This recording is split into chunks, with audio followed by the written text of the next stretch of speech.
Welcome. আপনারা দেখছেন জি 24 ঘন্টা। আমি সম্প্রতি হাজির হয়ে গিয়েছি ইউথ কর্নারে কলেজ টক নিয়ে। আর আজকে এই মুহূর্তে যে কলেজে আমি রয়েছি, অত্যন্ত ঐতিহ্যমণ্ডিত কলেজ লেডি ভ্রমণে এই মুহূর্তে আমি রয়েছি। আমার পাশে সমস্ত হাস্য, মানে প্রচণ্ড এনার্জেটিক এবং স্মাইলিং ফেস দেখতে পাচ্ছ।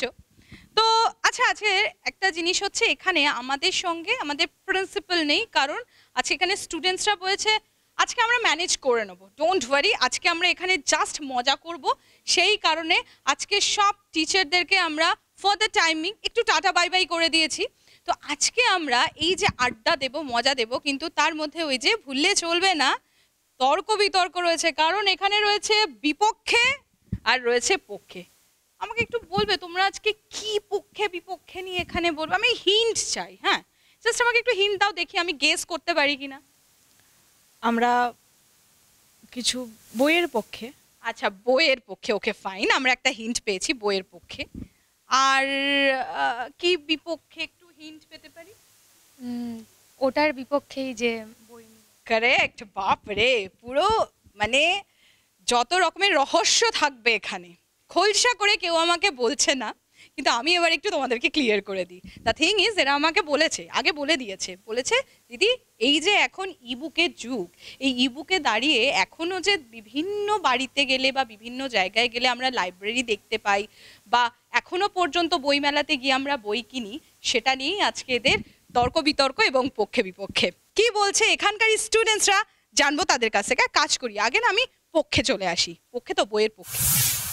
আমার কাছে বইয়ের পক্ষে বলতে গেলে যে একটা নস্টালজিয়ার থাকে, সেখানে অনেক রকম ফিলিংস, একটা ইমোশনস জড়িয়ে থাকে আমার একটা স্পেসিফিক কোনো বইয়ের ক্ষেত্রে, সেইটা এখনকার যুগে সেটা সত্যি আমার কাছে বিরল।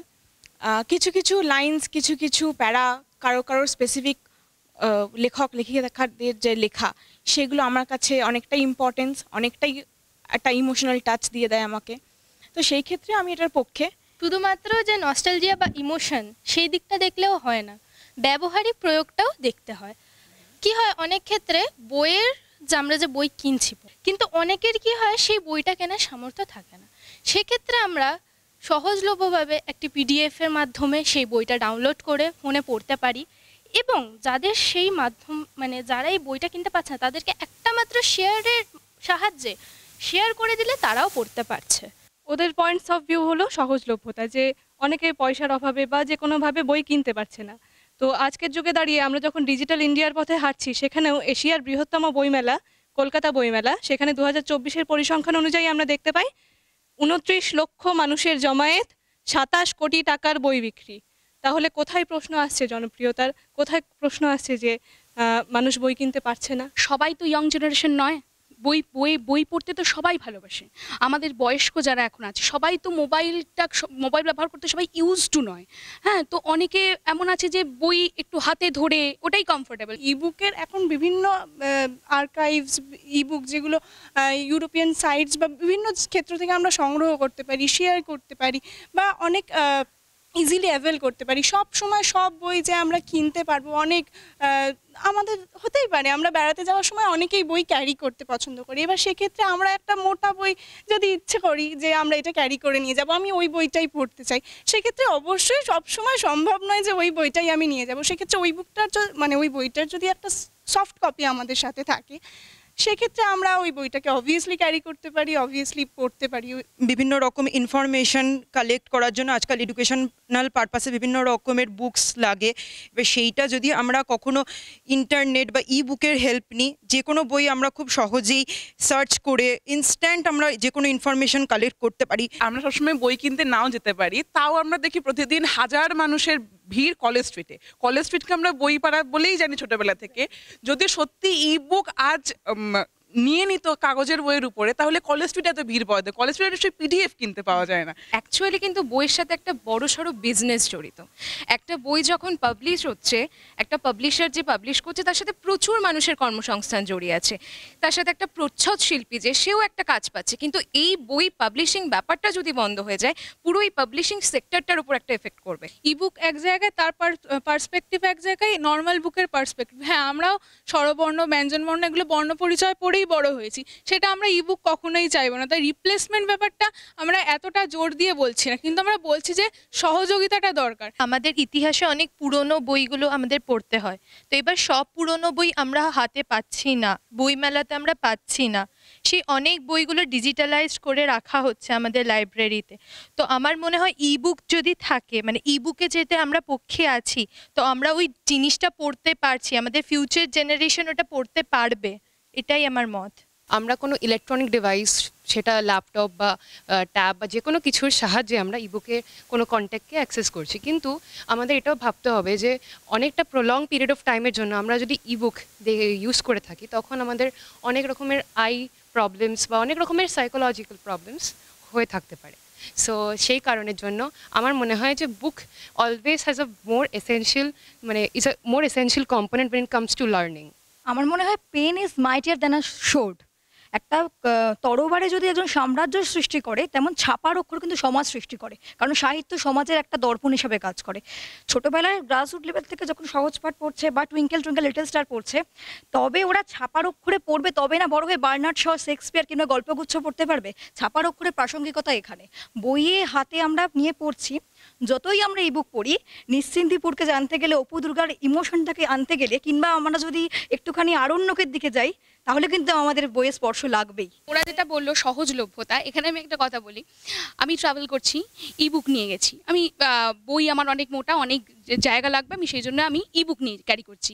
এবার আমার পড়তে পড়তে ফোনে ব্যাটারি ডাউন হয়ে গেল, সেখানে আমার কি সহজলভ্যতার লাভটা কোথায় রইলো? আমরা তো 1100 টাকার কিপ্যাড ফোনে ইবুক পাচ্ছি না, আমাদের 15 থেকে 20,000 টাকা ম্যাক্সিমাম, তার বেশি আরও হতে পারে। সেটা জন্য আমাদের ল্যাপটপ, পিসি, ট্যাবলেট কিনতেই হচ্ছে, তাহলে সহজলভ্যতা কোথায়? হ্যাঁ, কিন্তু আমাদের বই কেনার জন্য অনেকটা অ্যামাউন্ট পে করতে হচ্ছে, কিন্তু আমাদের কাছে যদি একটা যে কোনো ডিভাইস থাকে, সেটাতে আমরা যখন চাই, যেভাবে চাই, যেখানে খুশি চাই, আমরা আলাদা আলাদা অনেকভাবে অনেক বই ডাউনলোড করে নিতে পারছি।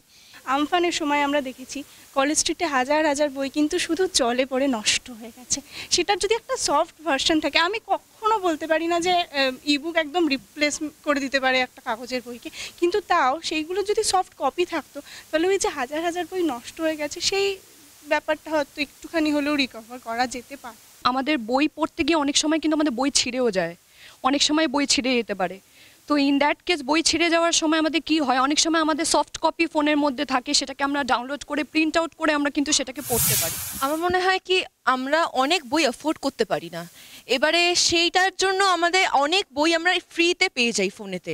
কোথাও গিয়ে এই যে একটা ইলেকট্রনিক্সের যে রেটার জন্য কিন্তু বহু পাখি মারা যাচ্ছে, এটা আমরা জানি।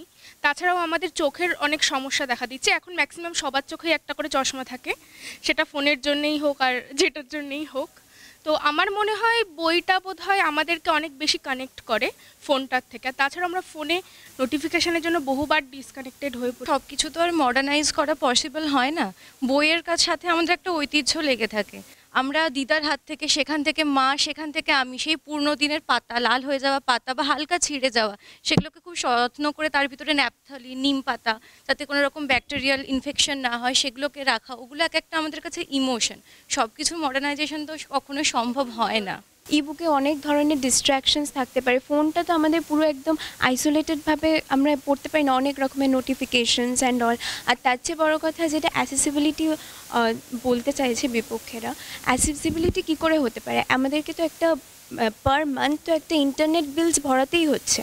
আমাদের ভাষা নিয়ে যেটা প্রবলেম হয়, বইয়ের আমাদের বাংলা, ইংলিশ, অনেক রকমের সব রকমের বই আমরা পাই না ভাষাতে। তো আমরা যে পিডিএফের ব্যাপারগুলো হয়, ওখানে আমরা যে কোনো ল্যাঙ্গুয়েজে আমরা পেয়ে যাই, আমরা যেটা যেখানে যখন পড়তে চাই, যে দেশের পড়তে চাই, সেটা আমরা পেয়ে যাই। তো ওটা আমাদের একটা প্লাস পয়েন্ট হতে পারে। জাস্ট একটা পয়েন্ট অ্যাড করতে চাই যে আমি যদি একাডেমিক দিকটা থেকেও ভাবি, আমাদের এমন অনেক বুকস থাকে যেগুলো আমরা যদি গিয়ে দোকানে জিজ্ঞেসও করি, তারা বলে আমাদের কাছে এই ভার্সন আছে, নিউয়ার ভার্সনটা অ্যাভেলেবল নেই। তো আমাদের হয়তো আপগ্রেডেড ভার্সনগুলো আমাদের কাছে থাকে না। এবার আমাদের নিডটার হিসাবে তো আমাদেরকে জিনিসগুলোকে অ্যাডজাস্ট করতে হয় না। তখন যখন আমরা ইবুকে সেগুলো পেয়ে যাই বা ইজিলি অ্যাভেলেবল হয়ে যায়, আমরা সেটা অনেক বেটার অ্যাক্সেসটা পাই। তো আমার কাছে জাস্ট অ্যাক্সেসিবিলিটিটা একটা বিশাল বড় ফ্যাক্টর। কাগজের বইয়ের পক্ষে বললো যে কি কনসেন্ট্রেশন, তো আমরা যেটা বইয়ে পড়ছি বা ইবুকে পড়ছি, অ্যাকচুয়ালি আমরা কিন্তু রিলেট করছি সেই কথাগুলোর সাথে, জিনিসটার সাথে না যেটা আমরা ধরে আছি।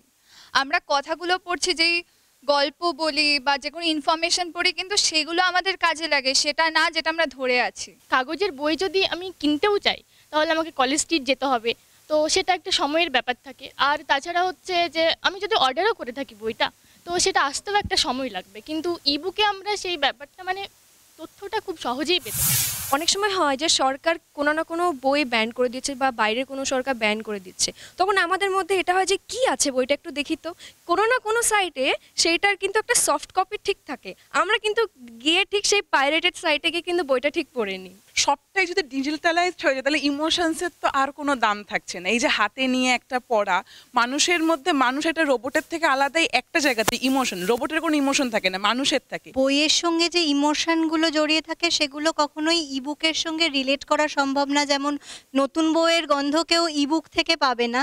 বই কেনার জন্য নাকি ডিফরেস্টেশন ভীষণভাবে হচ্ছে, কিন্তু এই যে আমরা ইবুক পড়ছি তার জন্য তো ইলেকট্রিসিটি কনজাম্পশন হচ্ছে, সেটার জন্য তো মারাত্মকভাবে আমাদের একটা মেডিকেল এফেক্ট পড়ছে, যেটা ও একটু আগে বললো, তার জন্য তো ট্রিটমেন্টের খরচাটাও বাড়ছে। আমার শুধু একটা কথাই বলার আছে, যখন আমরা ইবুক ইউজ করি, তো ইবুক আমরা ফোনে ইউজ করি বা ল্যাপটপে ইউজ করি, যেখান থেকে আমরা একটা লাইট পাই, তো যার ফলে আমরা অন্য কাউকে ডিস্টার্ব না করি না। এবং যদি আমরা বই পড়ি সেক্ষেত্রে আমাদের লাইট লাগবে, সেক্ষেত্রে প্রবাবলি অন্য কেউ ডিস্টার্ব হতেই পারে।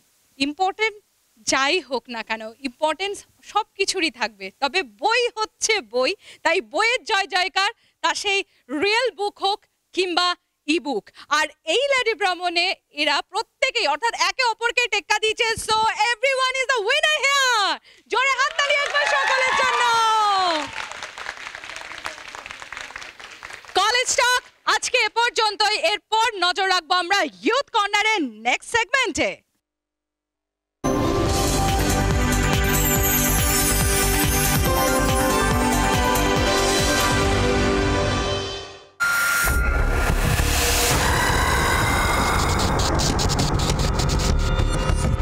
দেখছেন ইউথ কর্নার, আমি সম্প্রীতি রয়েছি আপনাদের সঙ্গে। আর ইউথ কর্নার যখন অর্থাৎ হাতে একটা মুঠো ফোন বা ল্যাপটপ বা ডেস্কটপ, আর তার মধ্যে গুচ্ছের কানেকশন, বিভিন্ন অ্যাপ, বিভিন্ন উইন্ডো, কিন্তু তার পাশাপাশি শুধুমাত্র ইউথরা নয়, আমাদের প্রায় প্রতিদিন বিভিন্ন ধরনের ফ্রডের সম্মুখীন হতে হয়, এবং কখন আমাদেরকে কেউ চিট করে নিচ্ছে সেটা আমরা বুঝতেও পারি না।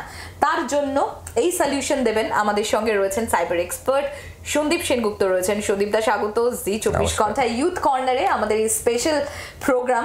এবং ইতিমধ্যে আমি জানিয়ে রাখি সন্দীপ দা, এই যে আমাদের এই স্পেশাল প্রোগ্রাম সাইবার সাবধান, অর্থাৎ এই যে বিভিন্ন ধরনের আমাদের ফ্রড হচ্ছে, সেই ফ্রড থেকে আমরা কি করে বাঁচবো, বা যদিও আমরা এর ফাঁদে পড়ে যাই সেখান থেকে বেরোনোর কিছু না কিছু তো উপায় থাকবে।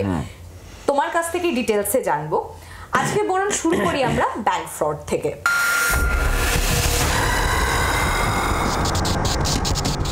ওটিপি এলো না, SMS অ্যালার্ট এলো না, কিন্তু আমার অ্যাকাউন্ট থেকে টাকা ডিডাক্ট হয়ে গেল বা মানি ডিডাকশন হয়ে গেল। এটা কিভাবে হয়, কেন হয়, বাঁচার কি হয়? দেখো আজকে ম্যাক্সিমাম মানুষ কিছু সমস্যায় পড়লেই গুগলে সার্চ করে, এবং গুগলে আমরা দেখেছি ম্যাক্সিমাম যে ওয়েবসাইটগুলো টপে দেখায় সেগুলো কিন্তু ফ্রড সাইট, মানে ফেক ওয়েবসাইট। এবার সেখানে হয়তো মানুষ বলছে যে একটা নাম্বার দিলাম, সেখানে কল করুন বা একটা ফর্ম ফিল আপ করুন। যখনই কোনো মানুষ সেই ফোনে কল করছে বা ফর্মটা ফিল আপ করছে, সঙ্গে সঙ্গে জামতারা কল সেন্টার থেকে তার কাছে একটা ফোন আসছে, বলছে আপনার এই সমস্যাটা আমি খুব সহজেই সলভ করে দিতে পারি। কি করতে হবে? আপনাকে অ্যাপ স্টোরে গিয়ে একটা অ্যাপ ইনস্টল করতে হবে। মেইনলি যে অ্যাপগুলো ওরা ব্যবহার করে সেটা হলো টিম ভিউয়ার, অথবা এনিডেস্ক, অথবা কুইক সাপোর্ট, এবং এরকম ধরনের আরও কিছু অ্যাপ আছে যেগুলো করে ব্যবহার করতে পারে। অথবা একটা ডাইরেক্ট লিঙ্ক দিয়ে বললো আপনি এই লিঙ্কে ক্লিক করুন এবং যে অ্যাপটা ইনস্টল হবে সেটা ওকে করে ইনস্টল করেন। এই যে অ্যাপ, এগুলো হচ্ছে রিমোট অ্যাক্সেস অ্যাপ। তার মানে এই অ্যাপটা আমি যে মুহূর্তে আমার মোবাইলে ইনস্টল করব এবং ওর সঙ্গে আমি একটা পিন শেয়ার করব, পুরো মোবাইলটার কিন্তু অ্যাক্সেস সেই জামতারা স্ক্যামারের কাছে চলে যাবে। তারপর সে কি করবে, তারপর আর আমাকে তার দরকার পড়বে না। তার মানে আমি হয়তো মোবাইলটাকে আমি জাস্ট পকেটের মধ্যে রেখে দিয়েছি, কিন্তু ওর কিন্তু ডাইরেক্ট ওর সঙ্গে কানেকশানটা হয়ে বসে আছে। সে সেই অ্যাপ থেকে যে কোনো ব্যাংকিং ট্রানজ্যাকশন করতে পারে, বা পেটিএম বা একটা লিঙ্ক ক্লিক করতে পারে, এবং একটা যখন ব্যাংকিং ট্রানজ্যাকশন হচ্ছে সঙ্গে সঙ্গে তার একটা ওটিপি আসছে। যেহেতু সে মোবাইলটায় ফুল অ্যাক্সেস নিয়ে বসে আছে, সে ওটিপি দেখতে পাচ্ছে, ওটিপিটাকে ব্যবহার করছে, ওটিপিটাকে ডিলিট করে দিচ্ছে। তারপরে যখন ব্যাংক থেকে তার একটা SMS অ্যালার্ট এলো, সেটাও সে দেখতে পারলো, এবং সেটা যেহেতু মোবাইলটার উপর তার পুরো অ্যাক্সেস আছে, ওটাকেও সে ডিলিট করে দিল। আমি কিন্তু টেরই পেলাম না যে কখন ওটিপি ঢুকলো, কখন SMS ঢুকলো। আমি যখন পরে দেখলাম একটা ব্যাংকিং ট্রানজ্যাকশন হয়েছে, যেটা আমি হয়তো পরবর্তীকালে ব্যাংক স্টেটমেন্ট থেকে ধরা পড়লো, তখন আমি দেখতে পাচ্ছি যে আমার কাছে এর রেসপেক্টে কোনো SMS বা ওটিপি ঢোকেনি। অ্যাকচুয়ালি ঢুকেছিল, বিষয়টা সিস্টেমেটিক্যালি হয়েছে, অ্যাকচুয়ালি ঢুকেছে, কিন্তু সে কোনোদিন জানতে পারেনি, কারণ সেইটার সে হ্যাকার ডিলিট করে দিয়েছে। যখনই কাজটা কমপ্লিট হয়েছে ডিলিট করে দিয়েছে। আচ্ছা, এরকম যদি সিচুয়েশন হয় যে আমি একটা কারুর বুদ্ধিতে, কারুর একটা হয়তো বোঝানোতে আমি একটা অ্যাপ ইনস্টল করে ফেলেছি এবং তারপরে পিনটাও দিয়ে দিয়েছি, এরকম সিচুয়েশন যদি দেখা যায় যে একটা টাকা বেরিয়ে গিয়েছে, আমি কি করব? সঙ্গে সঙ্গে সেই মোবাইলটাতে ডেটা বন্ধ করে দেবো, মানে কোনো অ্যাক্সেস পয়েন্টের সঙ্গে ডিসকানেক্ট করে দেব, কোনো ওয়াইফাইয়ের সঙ্গে কানেক্ট করব না, এবং মোবাইল যে ডেটা সেটাকে আমি সঙ্গে সঙ্গে ডিসেবল করে দেবো। তাহলে কি হবে? যে অ্যাক্সেসটা হ্যাকার নিয়ে রেখে দিয়েছিল মোবাইলে, সেইটা ডিসকানেক্ট হয়ে যাবে, এবং ডিসকানেক্ট হলেও আর পরবর্তী কিন্তু ওখান থেকে আর কোনো ডিডাকশন করতে পারবে না, কোনো ওটিপি দেখতে পারবে না। ইন্টারনেট ডেটাকে আমাকে দেন এন্ড দেয়ার স্টপ করতে হবে। সঙ্গে সঙ্গে যখনই একটা থাম্ব রুল হচ্ছে, যখনই মোবাইল থেকে কোনো ফ্রড হচ্ছে, ইন্টারনেট ডেটাটা বন্ধ করে দেওয়া উচিত, এবং তারপরে কিন্তু যে পরবর্তী স্টেপগুলো আছে, যেমন 1930-তে একটা ইমিডিয়েটলি কল যদি করেন, তাহলে কি হবে? সেই 1930-তে আমার একটা national helpline number for reporting cyber crime, 24 ঘন্টার মধ্যে যদি আমি 1930-তে কল করি বা cybercrime.gov.in যদি আমি লগ ইন করে ডিটেলসটা দেই, তাহলে সেই উল্টো দিকের অ্যাকাউন্টটাকে ফ্রিজ করে পুরো টাকাটা কিন্তু রিভার্স করা যায়। নইলে কি হবে? ওই টাকাটা কিন্তু ওরা ATM থেকে বার করে নেয়, ওই অ্যাকাউন্টটাকে পুরো অ্যাবান্ডন করে দিয়ে চলে যায়, এবং তখন টাকা পাওয়ার সম্ভাবনা খুব কম। তাহলে আমার স্টেপটা কি? যদি কখনো ফ্রড হয়ে যায়, আমার সেই তখনই 1930-তে ফোন করতে হবে, বা cybercrime.gov.in আমাকে লগ ইন করে ডিটেলসটা দিতে হবে, একটা জেনারেল ডায়েরি করতে হবে, ব্যাংক স্টেটমেন্ট প্রিন্ট করে ওই জেনারেল ডায়েরির কপি বা নাম্বারটা নিয়ে একটা কভারিং লেটার দিতে হবে, যেখান থেকে ব্যাংক ম্যানেজারকে আমি বলবো যে টাকাটা এবার ফেরত দিন, এবং 24 ঘন্টার মধ্যে বা 3 দিনের মধ্যে বললে কিন্তু টাকাটা ফেরত আসার সম্ভাবনা আছে। যদি কোনো কারণে আমি সহযোগিতা ব্যাংকের না পাই, তাহলে ব্যাংকের অম্বুডসম্যান থেকেও কিন্তু আমি রিপোর্ট করতে পারি, এবং তাহলে কিন্তু অনেকটা ক্ষেত্রে এর সমস্যার সমাধান হয়। এই হচ্ছে বাঁচার উপায় সন্দীপদা। এই ধরনের প্রতিনিয়ত কিছু না কিছু ফ্রড আমাদের সঙ্গে ঘটে চলেছে, আর সোম থেকে শুক্র এই ইউথ কর্নারের এই যে আমাদের বিশেষ সেগমেন্ট সাইবার সাবধানে আমরা হাজির থাকবো এই ধরনের প্রশ্ন আর তার সলিউশন নিয়ে। সন্দীপ সেনগুপ্ত সাইবার এক্সপার্ট থাকবে আমাদের সঙ্গে। বাংলার আওয়াজ, বাঙালির আবেগ, জি 24 ঘন্টা।